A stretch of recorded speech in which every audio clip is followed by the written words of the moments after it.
The average person works a 9 to 5. That's 8 hours. It takes probably about an hour to go to work and an hour to come back. That's 10 hours. And most people sleep on an average of 6 hours. That's 16 hours. That's 2/3 of your life going to work for someone else. And then the 1/3 that's left, with that 1/3 of the rest of the day that you have left, that's where you're supposed to read, meditate, pray, study, socialize, connect with your children. Hopefully you got at least one, not 2 or 3, right? Because then you got to divide the time. You have a boyfriend or a girlfriend, your spouse. All right. So now cooking, cleaning, reading, writing, studying, time with your significant other, time with your children if you have any, vacation. Guess what's going to happen with that 1/3? That's too much to consolidate into 1/3 of the rest of the day, the 8 hours that's left. Because remember, the 9 to 5 is 8 hours. Going to work about an hour, coming back from work is about an hour. That's 10 hours. And they say that we should sleep about 8 hours, but most people sleep on an average in or around 6 hours. So that is 16 hours out of 24. That is 2/3 of your life dedicated to working for somebody else.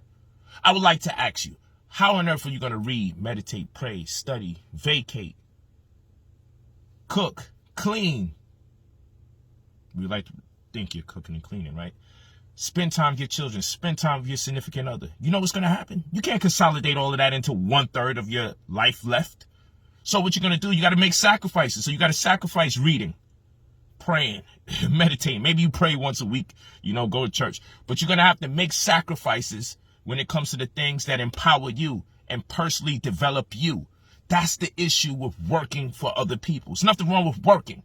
And there's nothing wrong with working for people towards a cause that you love. But certainly we wasn't put on planet Earth to be someone's security guard, to be someone's cashier. Certainly we wasn't put on planet Earth to just be a medical attendant or work to take care of other people, which is okay if that's your life's ambition and goal. But many of us have become complacent with building someone else's dream. Let me tell you how this thing works. And I want you to really think about this because it's totally significant. We got to get out of the 2/3. What was the reason why you woke up in the morning? To go to work and build someone else's dream. Why did you wash your ass? Because you wouldn't be presentable when you go to work to build someone else's dream. Why did you eat breakfast? So you can have enough energy to build someone else's dream. Why did you eat lunch? Because you was fatigued after building someone else's dream. Why did you eat dinner? Because you was fatigued again. After the little intermission you call lunch for building someone else's dream, you are now fatigued because the day is now coming to an end. And why did you go to sleep? Well, you had to get enough rest to build someone else's dream, to send someone else's children to school. So when you really think about it, even more than 2/3 of your life has been consecrated towards the development and upliftment of someone else's dream. I say these things to empower my good brothers and sisters and let you know you should join those courses that I have. I created them for the purposes of ensuring that you and the generations to come would not be in the 2/3. You should not have to consolidate all the things that personally develop you as a person into 1/3 of the day. Because now you're making sacrifice when it comes to reading. Now you're making sacrifice when it comes to studying. Now you're making a sacrifice when it comes to praying, when it comes to meditating, when it comes to vacationing. And how could someone tell you you have only 5 sick days? Tell that to somebody's body who's worn and torn down from working for other people for years. How someone's going to tell you your body only has 5 sick days?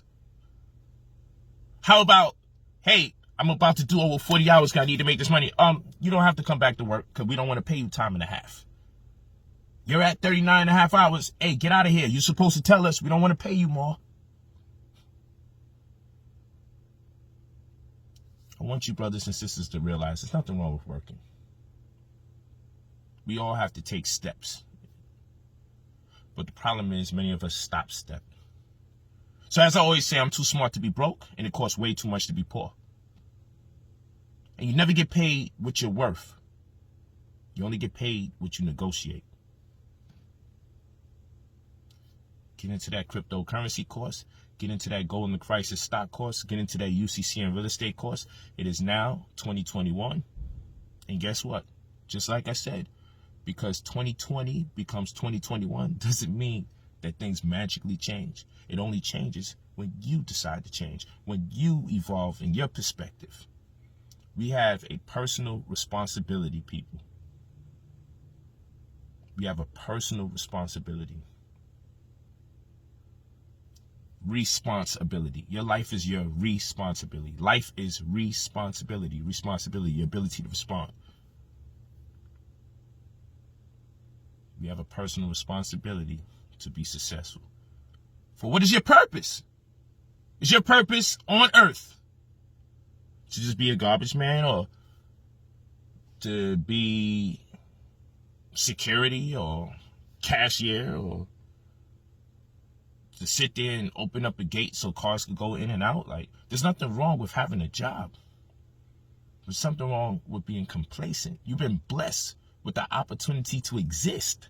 Make the most of your existence. Enjoy yourself on planet Earth. And don't let them tell you that you don't deserve nice things. Just don't buy them prematurely if you can't afford them. Act your wage. Well, I'll see you all in class this weekend. It's the best time. Whenever there's struggle, there's gold. This is the best time ever, probably in your lifetime, to become self-employed. It's probably the best time ever. So peace. It's Brother Polight. Talk to me nice. You already know. I'm too smart to be broke. I love you all. Iluvu.